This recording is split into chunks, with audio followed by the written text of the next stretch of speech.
Hi, this is Dawn at Dawn's Astrological Vision.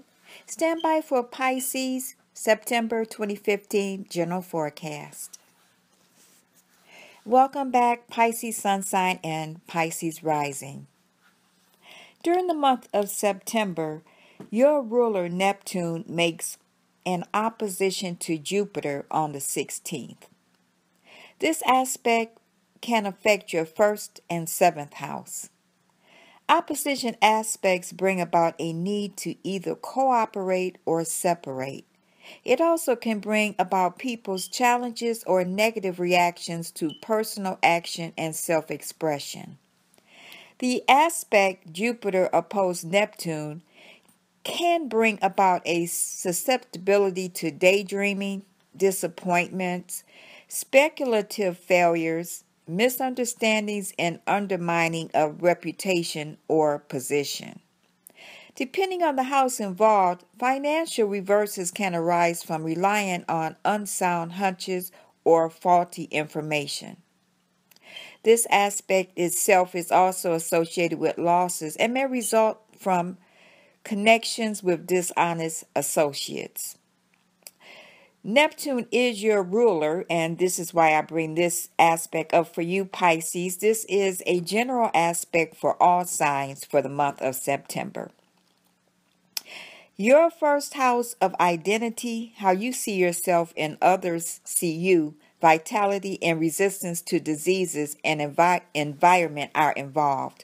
Also, your seventh house, which involves your partnerships, your ability to cooperate with others, legal contracts, lawsuits, and social activities connected with business or public relations. For the next couple of days before and after the 16th, be aware, Pisces, of false hopes, damage to reputation, losses through swindlers, and disadvantages from political affairs. Once again, this is a general aspect for all signs, only brought to your attention because Neptune is your ruler. The Sun is in your seventh house, Pisces, until the 23rd.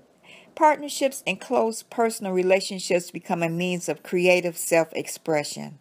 There will be a desire to be noticed and appreciated by others over the next 3 weeks.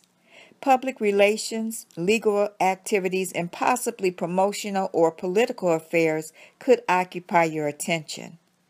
On the 4th, the Sun in Virgo and Pluto in Capricorn trine, and you could be involved in very intense and powerful experiences over the next couple of days.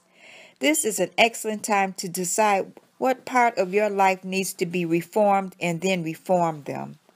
The transformative energies in your life now allow you to make changes rather easily and to derive great satisfaction from making them. This is a good time to make an impression on someone if you need to, but avoid being ruthless or selfish. These are characteristics of this aspect. This will not only involve those 7th house issues, but also your 11th house of friends, groups, and long-range goals. On the 17th, Mercury makes its third and last retrograde motion for the year. Mercury is in the sign Libra, and that puts Mercury in your 8th house. Mercury relates to communications received as well as given. Mercury transiting this house usually is a good time for communications regarding joint finances, corporate business, wills, insurance, taxes, alimony, and goods of the dead. But until October 9th, there may be some confusion in those matters.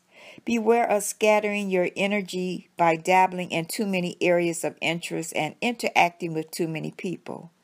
Try not to make any final decisions regarding these matters. After Mercury goes direct next month, you could have an entirely different perspective on these issues. Many factors may come to light after the retrograde that will enable you to make wiser decisions. This is not the time to sign contracts, purchase electronics, including televisions, computers, and cell phones. Travel plans already in motion should be all right, but this is not the time to book new travel plans. Mars is in the sign of Leo until the 25th. This is your sixth house, and you are capable of accomplishing much physical work, and you just might start some physical fitness activities to improve your health. If there are any health complications, they could involve inflammation or fevers, injury, or nervous strain. Be on guard of any conflicts arising at work. On the 8th, Mars makes a trine to Uranus in your second house.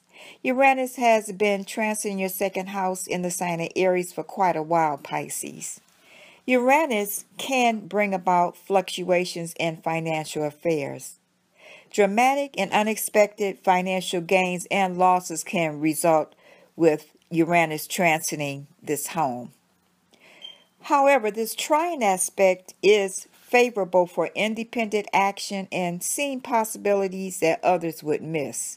You will be following your own inner guidance now and are more detached regarding money or material possessions, or you could radically change your methods for obtaining money or material goods. You could also find yourself spending more money on friends, groups, and organizations or new interests associated with them. On the 13th, there's a partial solar eclipse. It is part of a family of eclipses that are considered to be highly stressful. Because this eclipse is also in Virgo, the sign that rules over work and health, this is a time to avoid stress and surgery if possible. Make your plans now to start something new, but wait until next week to put them in action. This solar eclipse is not visible in the United States. Pisces, this eclipse will be in your seventh house, and over the next 6 months, there could be new opportunities in either long-term personal or professional associations.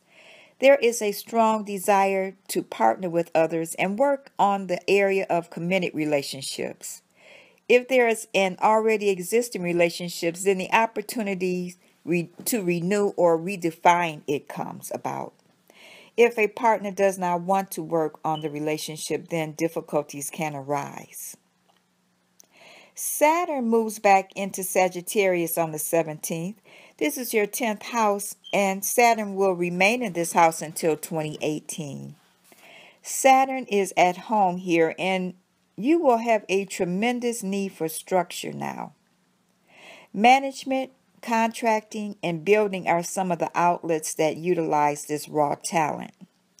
The initial transit of Saturn over the midheaven or 10th house is the call to adventure, but the following year or years, depending on the number of degrees in your individual 10th house, involves a long process of discovery.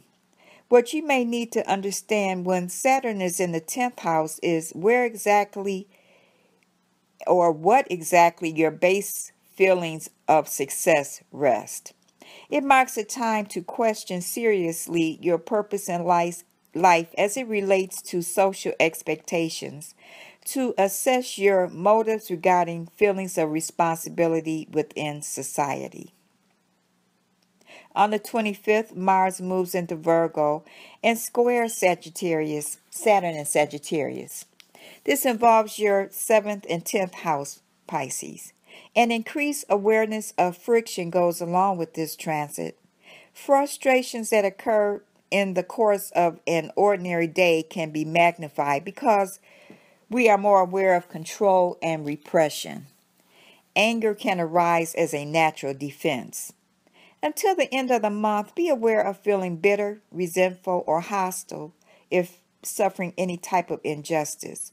Watch cutting off your nose to spite your face. The full moon is in the sign of Aries on the 27th.